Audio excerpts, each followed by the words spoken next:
Naloka ako, besh. Hi guys! Welcome back. It's me again. So for today, meron akong gustong i-share sa inyo and at the same time, i-review natin kung talaga bang maganda tong product na to or item na to. So guys, excited akong ma-reviews to or mapakita, ma-share sa inyo. So ito siya. This is One Step Hair Dryer and Styler. So, wala kasi ibang naman yung newsfeed ko kundi ito. Kaya na-curious ako. Kaya gusto ko din siya i-try. So, kakadating niya lang kanina, guys. Kaya, I never been try to use this. Kanina umaga lang siya dumating. Then, ito siya. Kung gusto niyo malaman kung ano to, it's a blower. At the same time, meron siyang kasamang brush. Kung makikita nyo, ang laki niya, diba? Yes, it's true na malaki talaga siya. Ayan yung musiko quotes. Ayan yung kamay ko. O, diba? Malaki siya. Then, kung iniisip nyo kung saan yung volume niya, so, ito siya.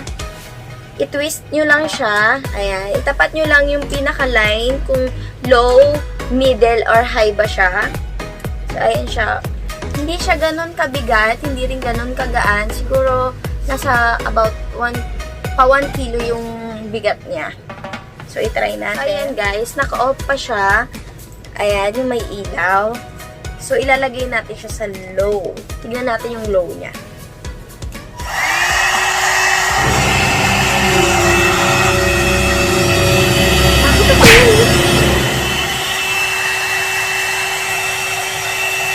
Kinaamoy ko muna guys kung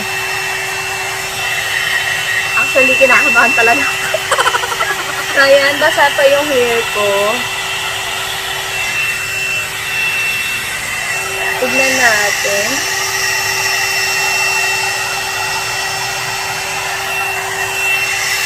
Kung talaga nakaka-style yung basa ng hair.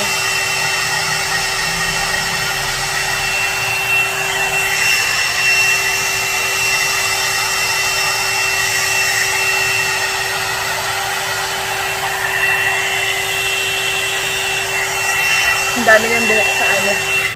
So, ayan siya. Marami na agad. Naloka ako, besh. Yung mga buhok agad sumabit. So, syempre, kailangan natin ilugay yung hair natin. Kasi doon sa mga ibang nag-reviews na ito, may ikli yung buhok nila. So, hindi hassle, diba? Na i-flower nila at ilagyan nila ng style yung hair nila. Or malagyan ng volume yung hair nila. So, tignan natin kung it really works sa mahahabang buhok.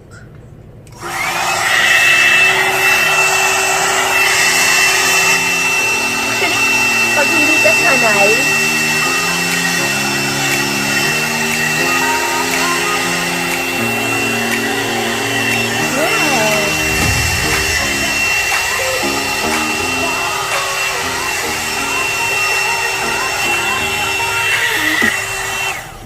so guys, yun yung low.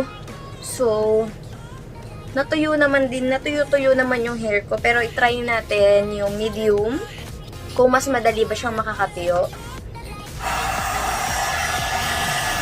So, ito yung middle. Mas mainit lang siya ng slight.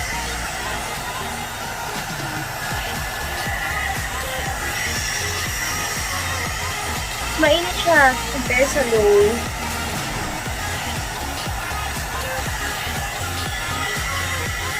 Makikita nyo ba? Ayan, oh. So, lagyan natin siya. Tignan natin kung magkakaroon siya ng style. So, syempre, lagyan nyo ng ano yung hair nyo. Ayan siya, nakikita nyo ba? Karoon siya ng ano, oh. So, pag hindi ka pa expert, syempre.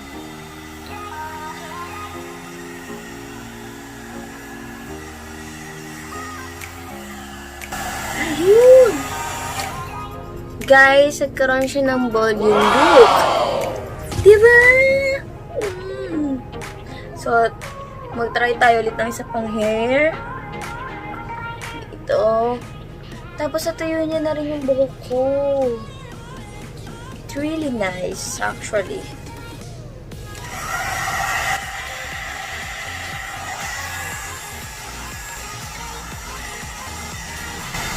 kapag mahaba yung hair mo, tapos hindi ka pa sanay, syempre, medyo mahirap.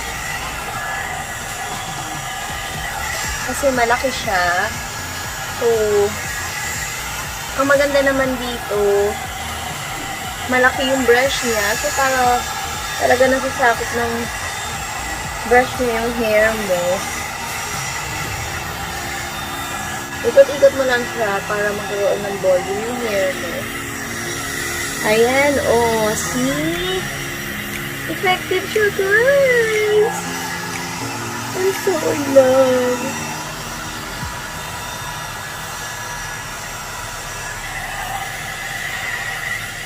So, mag-next tayo. Kasi akong bangs, guys. Ito siya. Tapos ko muna yung aking mahiwagang bangs. Para ma-blower natin siya. Click lang natin si low. Actually, yung low, maingay compare sa medium.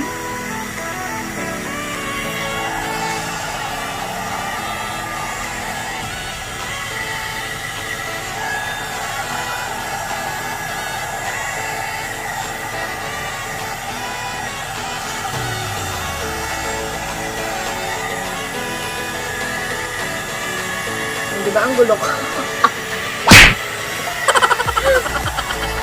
Diba? Nagulo na yung mundo ko. Ganyan talaga, girls, pag hindi sila. Yung hirap talaga maging babayan. Kita niyo ba? See, nagkaroon siya ng volume. Tsaka ano, alam mo yung parang siyang pinancha. Ganun yung effects niya. Ang ganda nito, promise.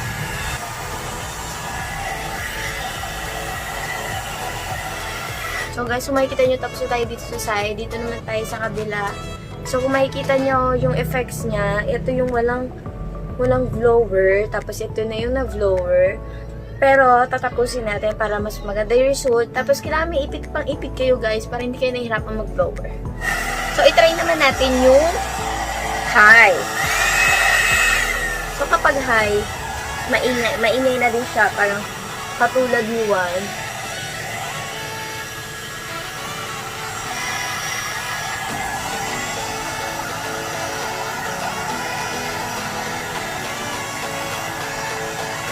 Ikot mo lang siya. Sabihin mo.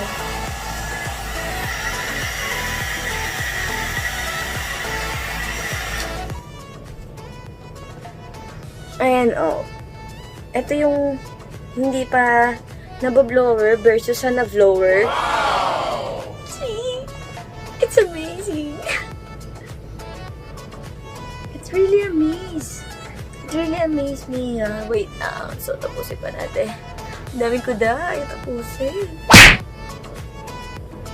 So, wala kasi akong pang-ipit, guys. Wala yung aking ipit. Tsaka, magtsaga muna tayo sa ganyan.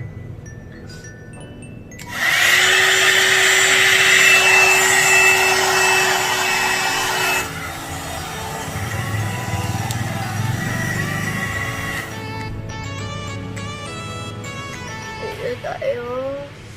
Next tayo.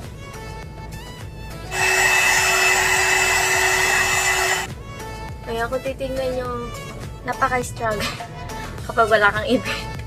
Pero look guys, nakikita nyo ba? Ang ganda niya, diba? So, next tayo.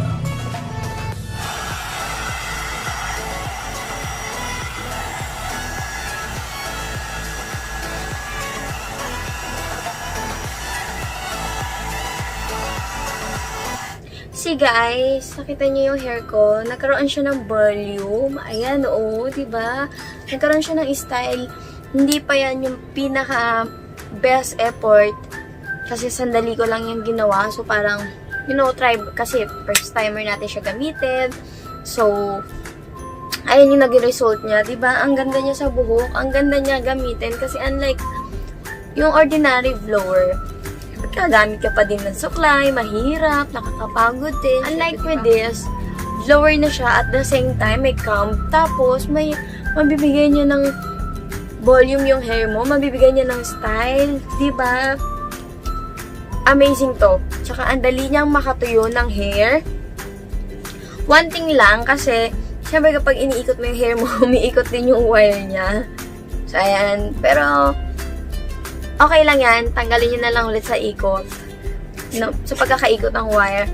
Tapos, about dito, sa una, di ba, parang nakakatakot gamitin. Baka na, baka pumutok to. Pero hindi, guys. Yung plastic niya, makapal yung pagka-plastic niya. Ang maganda dito, kasi, kung nakikita nyo, di ba, may buhok. O yung pasilin yung buhok. Ayan, meron siyang dot na ganyan. Alam niyo yung parang imamassage niya yung scalp nyo. Then, meron siyang mga brush na ganyan. O, diba? Ang ganda nito, niya gamitin, hindi na ako mahihirapang mag-blower. Kasi yung blower ko before, kapag bin-blower ko yung hair ko, para ka lang din nagpatuyo sa electric palibok. But with this, girls, at the same time, nalalagyan niya ng style yung hair ko. Hindi pa yan yung pinakamagandang ginawa ko kasi, dahil nga, first time ko lang siyang gamitin. But, look, so far, ang ganda niya, diba? Ang ganda nung kinalabasan. Girls, ano pang hinihintay nyo? Must try this na. So, kung saan ko siya binili, ilalagay ko yung link sa baba. And, grabe, super, promise, walang halong biro. I really love this. Ang sarap niya gamitin. So, guys, kung iniisip nyo, mainit ba siya? Mainit ba dito? Mainit ba dito? Mainit ba dito? Etong oval na to, mainit yan. So, iwasan yung hawakan kapag ginagamit nyo kasi mainit siya. Pero dito sa ilalim, ayan, dyan sa ilalim, lumalabas din yung hangin niya. Alam nyo, parang pampakul. Cooling fan, gano'n. Hindi, yung parang pampalamig din niya. Ayan, girls, ang sarap niyang gamitin. So, pero, kung mag-a-avail kayo, baka lang, sa unang gamit nyo, mahirapan din kayo kasi nga, malaki siya. Pero yung maganda dun, malaki siya, di ba? Ang sarap niya.